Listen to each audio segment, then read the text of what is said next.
NPS scheme को आप किस नज़र से देखते हैं? बिल्कुल बकवास है। अगर इतनी अच्छी है तो पहले नेता लोग अपने लिए ले लें, हमें क्यों दे रहे हैं? 30 साल नौकरी करने के बाद एक कर्मचारी बुढ़ापे में जब उसको हर चीज़ की ज़रूरत है, जब वो सक्षम नहीं रहेगा, बच्चों पे डिपेंड करता है, तब हम कहाँ जाएंगे? हम आगे अब उनको वोट नहीं देंगे, जो हमारा एनपीएस ओपीएस लागू करेगा उसको हमारी वोट देंगे। भाई एनपीएस तो है कर्मचारी को एक घोट के मारने वाली बात है बुढ़ापे में, ठीक है। इसकी वजह से हम इसका पुरजोर विरोध करते हैं एनपीएस का। सरकार चाहती है कि भी हर कर्मचारी एक हमको 10-12 हज़ार रुपये में मिले, हमारा काम चलता रहे, लेकिन हम उस नीति का भी पुरजोर विरोध करते हैं। अगर बुढ़ापे में हमारे को 1-1.5 हज़ार रुपये की पेंशन मिलेगी तो हमारा कैसा बुढ़ापा निकलेगा? हम तो वही बात है कि रिटायर होते ही कर्मचारी मरना शुरू हो जाएगा, भूखा पैसा अपना जो कुछ होगा।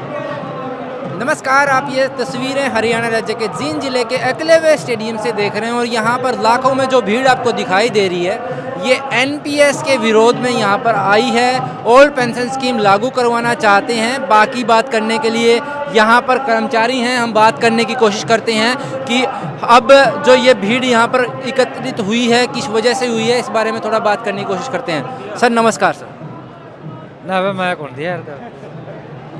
सर कह रहे हैं कि मैं कंफर्टेबल नहीं हूँ बात करने में। सर आप देना चाहेंगे, आप बताना चाहेंगे थोड़ा? सर आप बात करना चाहेंगे एनपीएस और ओल्ड पेंशन स्कीम के बारे में? सर थोड़ा बताइए, ओल्ड पेंशन स्कीम क्या है और एनपीएस स्कीम क्या है? आप एनपीएस के विरोध में यहाँ पर एकत्रित क्यों हुए हैं? सर देखिए, ओल्ड पेंशन स्कीम में जो कर्मचारी जब रिटायरमेंट होती है उसकी, तो उसको 50% मिलता था तनख्वाह, लास्ट तनख्वाह का। लेकिन अब एनपीएस में है ना, इसमें किसी को 1500 मिल रहे हैं रिटायरमेंट के बाद, किसी को 2000, किसी को 1100। ये फ़र्क है।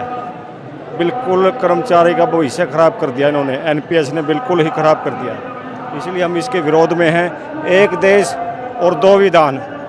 एमएलए एमपी जब रिटायरमेंट होते हैं तो उनकी 6-6, 7-7 पेंशन होती है और कर्मचारी की एक भी नहीं है। हरियाणा और केंद्र सरकार इसके पक्ष में नहीं है। कहते हैं कि अगर ओल्ड पेंशन स्कीम लागू होगी तो देश के भविष्य को खतरा होगा। इस बारे में आपका क्या ख्याल है? ये क्यों ले रहे हैं? एमपी एमएलए क्यों ले रहे हैं? एमपी एमएलए पेंशन क्यों ले रहे हैं, ये भी सवाल बनता है। क्योंकि अगर देश का कर्मचारी आपको खतरा नज़र आता है तो आप एमपी और एमएलए अगर देश को चलाने वाले पेंशन ले रहे हैं तो इनको भी पेंशन की ज़रूरत है। ये भी इनकी बाइजाज है। अगर ये केंद्र सरकार इस पक्ष में आपका फैसला नहीं सुनाती है, हरियाणा सरकार पक्ष में फैसला नहीं सुनाती है, तो आगामी रणनीतियाँ आपकी क्या रहेंगी? सर आज मंच के माध्यम से हमारे प्रधान जी हैं जो आगामी रणनीति का आगाज़ कर देंगे, वो बता देंगे। उस हिसाब से फिर सारा कर्मचारी उस पर अमल करेगा। ओल्ड पेंशन स्कीम लागू होगी तो आपको फ़ायदा मिलेगा। एनपीएस अगर लागू नहीं हो रही है तो आपको फ़ायदा नहीं मिल रहा है। लेकिन अगर एनपीएस का जिस हिसाब से बताया जा रहा है कि 60% शेयर मार्केट में डाला जा रहा है, आपको काफ़ी सारा पैसा मिलता है जब रिटायर होते हैं, तो उस बारे में क्या ख्याल है? सरकार बार बार इस पर जोर दे रही है कि एनपीएस बिल्कुल सही है। सर एनपीएस के बारे में आप जानते हैं, एनपीएस एक जो एनपीएस है, जो नो पेंशन स्कीम मानते हैं हम इसको, और उसका सारा पैसा है जो शेयर मार्केट में लगाया जाता है। शेयर मार्केट आप देखते हो, शेयर मार्केट कभी ऊपर हो जाता है, कभी नीचे हो जाता है। जब हमारी रिटायरमेंट होने की एज आएगी, हो सकता है उस समय जो ये शेयर मार्केट है ये डाउन चली जाए और हमारा पैसा जो लगाया हुआ है वो भी डूब जाए। तो इस आशंका, पहले जो ओपीएस थी उसके अंदर क्या था, 50% कर्मचारियों को मिलता था बेसिक का, प्लस डीए मिलता था, और जो वे सुविधाएं थी मेडिकल की वो भी मिलती थी।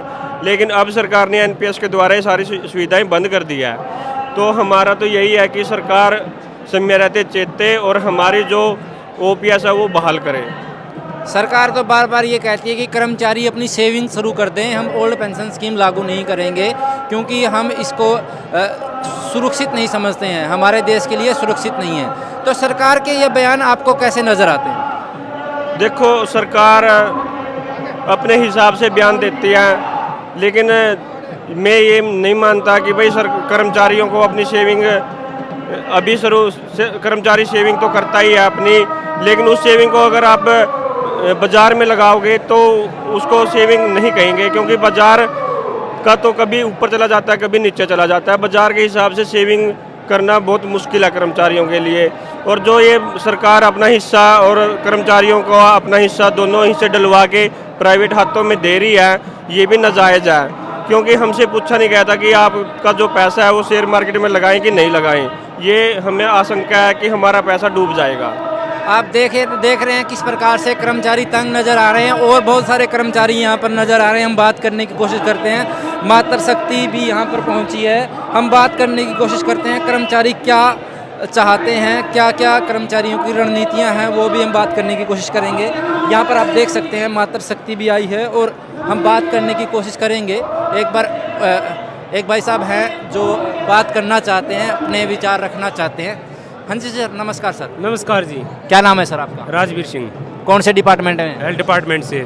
हेल्थ डिपार्टमेंट में। सर आप कैसे देखते हैं एनपीएस स्कीम और ओल्ड पेंशन स्कीम को? भाई एनपीएस तो है कर्मचारी को एक घोट के मारने वाली बात है बुढ़ापे में, ठीक है। इसकी वजह से हम इसका पूर्ण जोर विरोध करते हैं एनपीएस का। हमारी पुरानी पेंशन बहाल होनी चाहिए। सरकार कहती है कि एनपीएस स्कीम सही है देश के भविष्य के लिए, क्योंकि ओल्ड पेंशन स्कीम अगर लागू होगी तो देश का भविष्य खतरे में होगा। देश का भविष्य सिर्फ नेताओं के लिए खतरे में है, आम पब्लिक के लिए खतरे में नहीं है, ठीक है।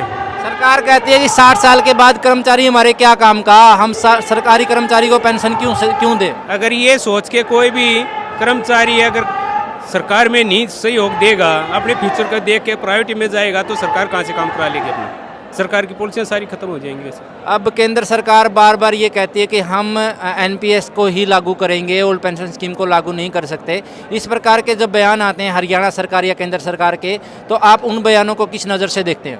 हम इस बयानों को इस नज़र से देखते हैं कि देखो सरकार चाहती है कि भी हर कर्मचारी एक हमको 10-12 हज़ार रुपये में मिले, हमारा काम चलता रहे, लेकिन हम उस नीति का भी पूर्ण जोर विरोध करते हैं। और हम सरकार से ये निवेदन करते हैं कि भी जो भी जॉब लगाए, जो भी दे, तो मतलब गवर्नमेंट जो भी दे, और वो भविष्य के लिए उनको कर्मचारियों का भविष्य देखते हुए, अगर बुढ़ापे में हम 32 साल की सेवा देते हैं गवर्नमेंट में, अगर बुढ़ापे में हमारे को 1-1.5 हज़ार रुपये की पेंशन मिलेगी तो हमारा कैसा बुढ़ापा निकलेगा?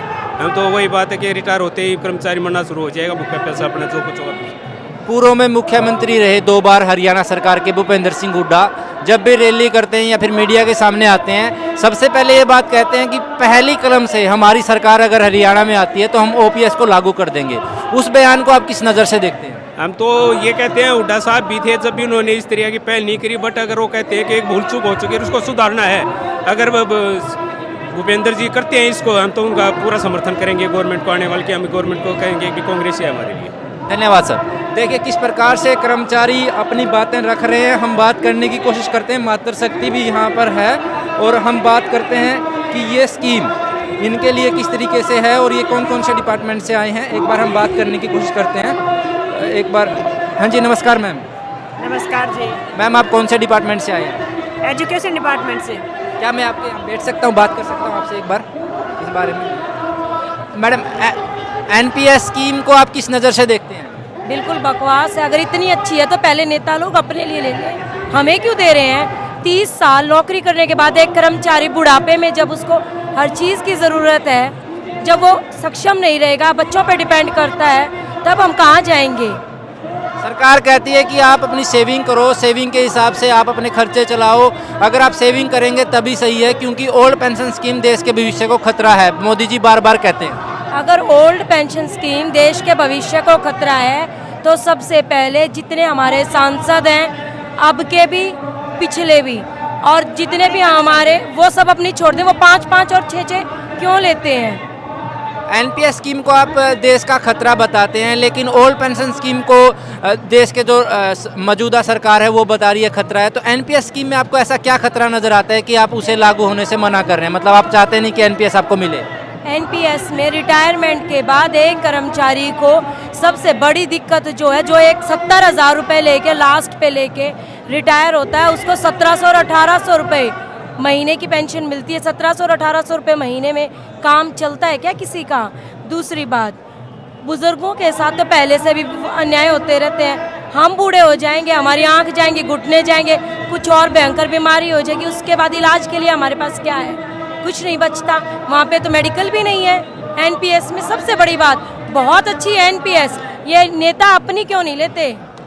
हरियाणा, पंजाब, महाराष्ट्र, गुजरात ही नहीं, इंग्लैंड, अमेरिका ही नहीं, देश के हर कोने में आपकी ये वीडियो जा रही है। तो जो देखने वाले हैं उनको आप क्या कहना चाहेंगे? आप उनको, जो आपकी वीडियो देखेंगे, उनको आप क्या संदेश देना चाहते हैं? मैं सिर्फ एक ही संदेश देना चाहती हूँ कि आप चाहे कहीं से भी हैं, हमारी ओपीएस के लिए जो मुहिम चल रही है, कृपया उसको समर्थन दें। धन्यवाद। देखिए किस प्रकार से मातृशक्ति भी यहाँ पर अपनी राय रख रही है और सब कह रहे हैं कि हमारी स्कीम लागू की जाए, ओल्ड पेंशन स्कीम लागू की जाए। और भाई बात करना चाहते हैं, चश्मे लगा के यहाँ पे पहुँचे हैं। राम राम भाई साहब। राम राम भाई साहब। कहाँ से आए हो आप? जींद से यहाँ। कौन सा डिपार्टमेंट है आपका?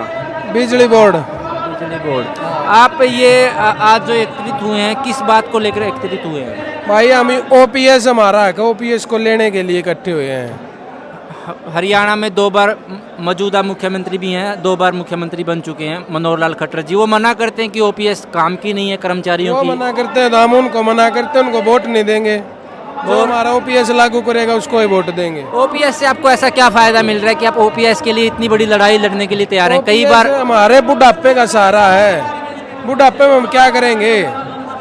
अगर हमें पुरानी पेंशन नहीं मिलेगी, हमारी पेंशन नहीं बनेगी, तो बुढ़ापे में क्या खाएंगे? जो साथी देख रहे हैं आपकी ये वीडियो, उनको आप क्या संदेश देना चाहेंगे? क्या ओपीएस की लड़ाई आपके साथ आके लड़ें या फिर सरकार के पक्ष में रहें? वो देखो, हमें तो ओपीएस की लड़ाई लड़नी है और लोगों को भी यही कहना चाहते हैं कि ओपीएस की लड़ाई में हमारा साथ दो। अगर हरियाणा सरकार जो आपकी मांग है इसको पूरा नहीं करती है तो आपका आगामी फैसला क्या रहेगा? हम आगे आप उनको वोट नहीं देंगे। जो हमारा एनपीएस ओपीएस लागू करेगा उसको हमारी वोट देंगे। यहाँ पर वोट फॉर ओपीएस। यहाँ पर नारे लगाए जा रहे हैं कि ओपीएस लागू करो, देश बचाओ, इस प्रकार की नारे लगाए जा रहे हैं। लेकिन हरियाणा और जो केंद्र सरकार है वो बार बार कहती है कि ओपीएस देश के भविष्य को खतरा है, क्योंकि एक कर्मचारी जब रिटायर हो जाता है तो देश के काम का नहीं रहता, तो उसको बार बार पेंशन देना, ये चीज़ें करना, तो इससे देश को क्या फ़ायदा मिलेगा?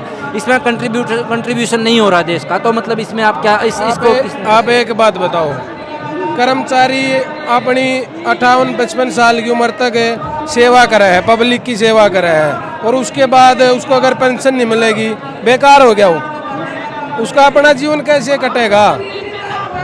खट्टर सरकार को आप क्या कहना चाहेंगे? सीधा खट्टर सरकार को अगर ये हमारी सरकार के खिलाफ कोई कुछ नहीं, हमें बस जो हमारा ओपीएस लागू करेगा वही है बस, जो कुछ। क्योंकि कांग्रेस सरकार बार बार कहती है जैसे ही हमारी सरकार बनेगी हम लागू कर देंगे पेंशन। पहले वो रह चुके हैं सरकार में, लेकिन अब वो कह रहे हैं कि जैसे सरकार बनेगी पहले कलम से हम पेंशन लागू करेंगे। लेकिन खट्टर सरकार इसको मानने के लिए तैयार नहीं है। आप किस नज़र से देखते हैं? हमें सरकार से कोई वो नहीं है, किसी भी सरकार के साथ हमारा कोई संबंध नहीं है। हम तो उस इंसान के साथ हैं जो हमारी ओल्ड पेंशन स्कीम लागू करेगा। सरकार चाहे खट्टर हो चाहे कांग्रेस हो, में कोई चीज़ से कोई मतलब नहीं है। लोकसभा चुनाव नज़दीक हैं और अगर केंद्र सरकार या फिर राज्य सरकार लागू नहीं करती है पेंशन, तो आगे की रणनीतियाँ क्या रहेंगी? आगे की जो हमारे को संदेश मिलेगा वही होगा।